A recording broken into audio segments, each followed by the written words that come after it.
देश की जनता इस समय कई चुनौतियों का सामना कर रही है, जबकि सरकारें जनता का ध्यान समस्याओं से हटाना चाहते हैं। विपक्षी दलों में इतना बिखराव है, लिहाजा सरकार जनता की आवाज को तवज्जो नहीं दे रही है। इन्हीं तमाम मुद्दों पर बातचीत करने के लिए आज हमारे साथ मौजूद हैं कांग्रेस पार्टी के राज्यसभा सांसद और मशहूर शायर इमरान प्रतापगढ़ी। जनतंत्र टीवी में आपका स्वागत है। अगर 2024 की बात करूं, आपके लिहाज से 2024 में कांग्रेस पार्टी विपक्षी दलों को एकजुट करने में कितना कामयाब हो पाएगी? देखिए, हम कामयाब हुए हैं। नीतीश कुमार जी जैसा एक एनडीए का एक महत्वपूर्ण दल जेडीयू, वो एक झटके में छोड़ करके और वो भारतीय जनता पार्टी के नीचे से जमीन खींच के चला आया और सरकार बन गई। तो कहीं ना कहीं आपको हमारे प्रयासों को समझना तो पड़ेगा। हम भारत जोड़ो यात्रा करने जा रहे हैं। हम महंगाई के खिलाफ लगातार मजबूती के साथ लड़ रहे हैं। हम जनता के सरोकारों पर लड़ रहे हैं। तो मुझे लग रहा है कि हम ही करेंगे उस प्रयास को। राहुल जी एक एकजुटता के बीच में जो पुल बनने का काम है वो राहुल जी ही करेंगे। और मैंने शुरू में कहा ना कि स्वतः अपने आप विपक्षी दल जुड़ते चले जाएंगे। एनडीए छोटा होता जाएगा, यूपीए बड़ा होता जाएगा। आप लोग भारत जोड़ो अभियान की शुरुआत करने वाले हैं। आपको क्या लगता है कि इसमें कितनी कामयाबी आप लोगों को मिलेगी, और क्या आपको लगता है कि ये वर्तमान हालात की जरूरत भी है? बिल्कुल जरूरत है। कुछ ऐसे ही प्रयास, कुछ ऐसी ही यात्राएं, कुछ ऐसे ही सत्याग्रह अंग्रेजों के खिलाफ भी किया था कांग्रेस ने उस वक्त जो स्वतंत्रता संग्राम सेनानी थे उन सब ने। तो आज देश वही खड़ा है।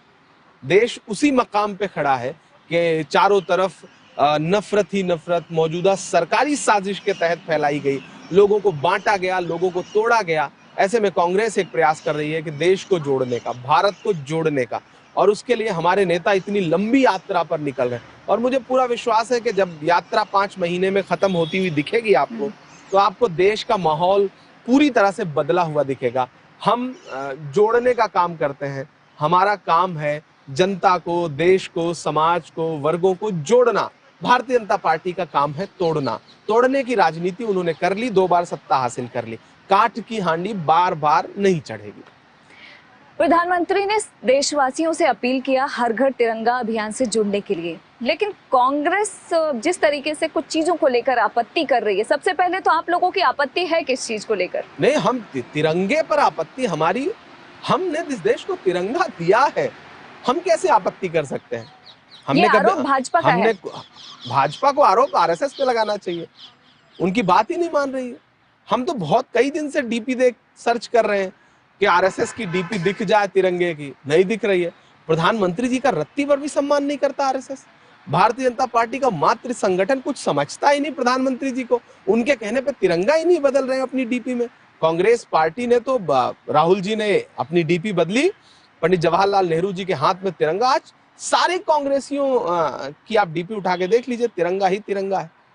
लेकिन आरएसएस से जुड़े किसी भी मातृ संगठन की डीपी तिरंगा क्यों नहीं है? ऐसे में आरोप लगाने वाले अपने गिरेबान में झांक कर देखें कि किस तरह उनके मातृ संगठन। मेरा तो सिर्फ एक सवाल है आरोप लगाने वालों से कि आरएसएस अपनी डीपी कब बदलेगा? 52 वर्षों तक तिरंगे को ना मानने वाले लोग जब मजबूर हुए मानने के लिए, तो आज सहर्ष क्यों नहीं मान रहे हैं? ये सवाल आरएसएस से पूछिए, मोहन भागवत जी से पूछिए, बाकी उनके नीचे के जो पदाधिकारी हैं उनसे पूछिए कि तिरंगे से आपको नफरत क्यों है? हमें तो तिरंगे से प्यार है, हमने इस देश को तिरंगा दिया है। हम चाहते हैं ये देश 3 रंगों से मिल करके आगे बढ़े, लेकिन भाजपा और भाजपा के मातृ संगठन नहीं चाहते। अगर तिरंगा की बात करें, उत्तराखंड के भाजपा के प्रदेश अध्यक्ष महेंद्र भट्ट, उन्होंने एक बयान दिया कि जिन लोगों के घरों पर तिरंगा ना हो उनको शक की नजर से देखें। तो क्या मैं आज से आरएसएस मुख्यालय को शक की नजर से देखने लगूं? क्या मैं आरएसएस के जितने भी जिला मुख्यालय हों उन पे तिरंगा, पता नहीं, अभी तक तो डीपी पे तो नहीं लगा है, तो इसका मतलब छतों पे भी नहीं लगेगा। तो क्या मैं आरएसएस के ट्विटर हैंडल को आज से शक की नजर से देखने लगूं? अगर मैं भारतीय जनता पार्टी के उत्तराखंड अध्यक्ष की बात मानूं तो मेरा एक शेर है कि जिन्हें तिरंगे से नफरत है, अपना झंडा प्यारा है, गांधी का कातिल अब भी जिनकी आंखों का तारा है, शर्मनाक इतिहास है जिनका अंग्रेजों से यारी का, वो अब हमको बांट रहे हैं सर्टिफिकेट गद्दारी का।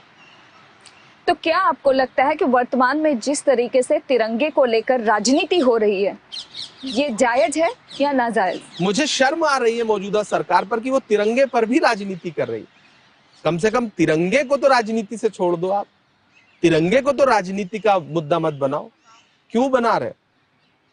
हमने जमजम दिया, आबे गंगा दिया, तुमने भारत को दंगा ही दंगा दिया। तुमने एक रंग के ख्वाब देखे, मगर हमने हिंदुस्तान को तिरंगा दिया। हमने दिया है तिरंगा इस देश, कांग्रेस पार्टी ने दिया है तिरंगा इस देश। पंडित जवाहरलाल नेहरू जी के हाथों में लहराता हुआ तिरंगा देखा है देश ने। आप दिखा दीजिए, आरएसएस से जुड़े किसी भी पितृ पुरुष के हाथ में एक भी तिरंगा दिखा दीजिए, नहीं दिखा पाएंगी। आप उत्तर प्रदेश से आते हैं और उत्तर प्रदेश में योगी आदित्यनाथ मुख्यमंत्री हैं। लगातार ये उनके ऊपर आरोप लगता रहा है कि एक खास समुदाय को यूपी में टारगेट किया जा रहा है। क्या आपको लगता है कि ये सच है? नहीं, सिर्फ खास समुदाय ही नहीं, और भी कई वर्ग हैं। और मैं तो ये कहूं कि आपके सामने उत्तर प्रदेश पुलिस के कारनामे हैं, जिसमें जो भी कमजोर व्यक्ति है वो एक खास समुदाय से है, ये तो उसके लिए अजाब है ही। लेकिन अगर वो कमजोर भी है, वो गरीब भी है, तो किस तरह से पिछले 5-6 साल में आपने देखा कि पुलिस के आला अधिकारी भगौड़ा घोषित किए गए, उत्तर प्रदेश पुलिस स्टेट बना दिया गया। आपने किस तरह से देखा महिलाओं के ऊपर अत्याचार में वृद्धि हुई। आपने किस तरह से देखा कि भारतीय जनता पार्टी के नेता बेलगाम हो गए। कानून व्यवस्था की हालत कितनी बर्बाद हो चुकी है, आपने सब कुछ देखा है।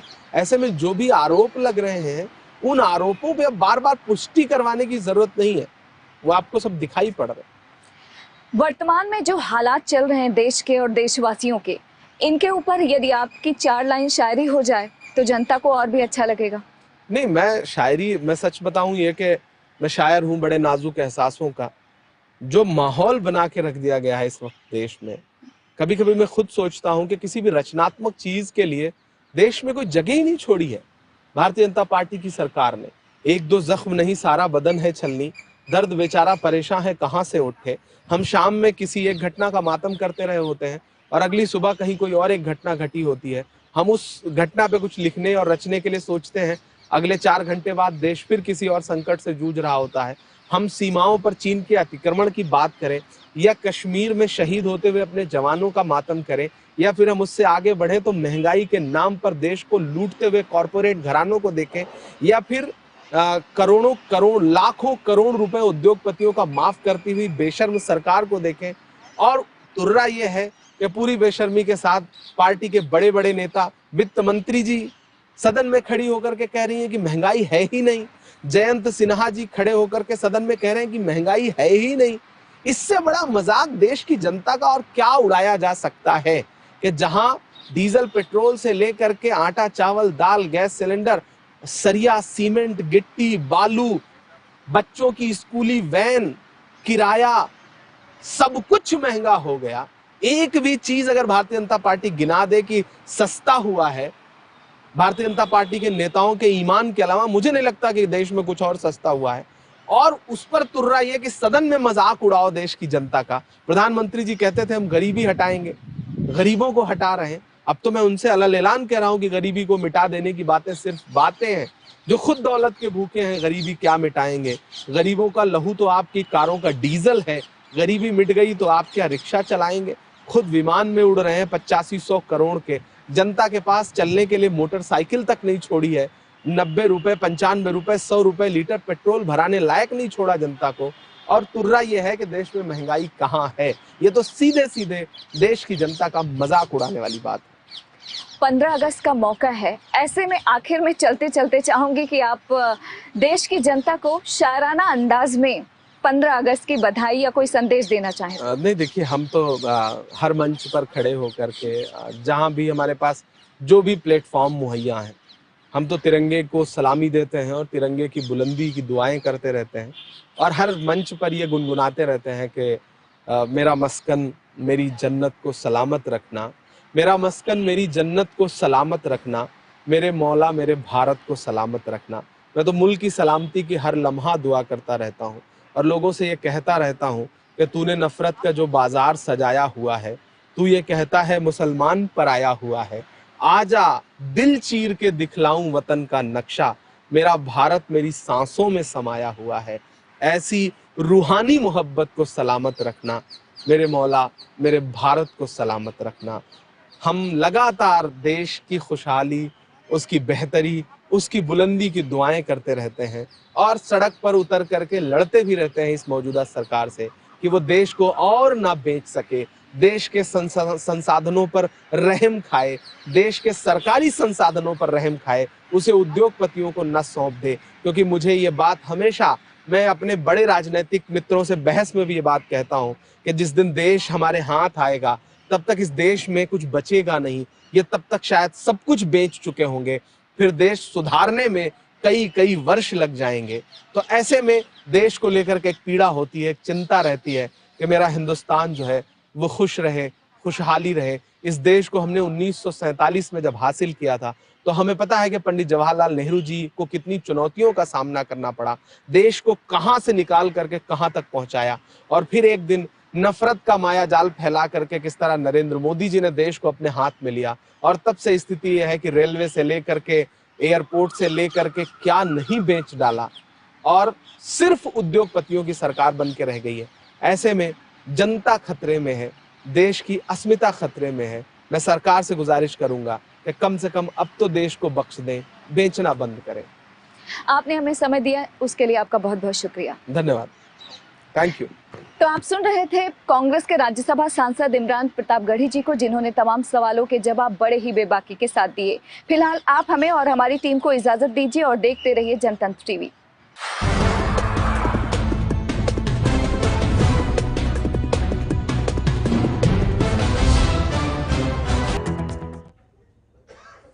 नमस्कार, बहुत स्वागत है आपका। आप देख रहे हैं मेरी खास पेशकश में, हूं आपके साथ शिल्पा।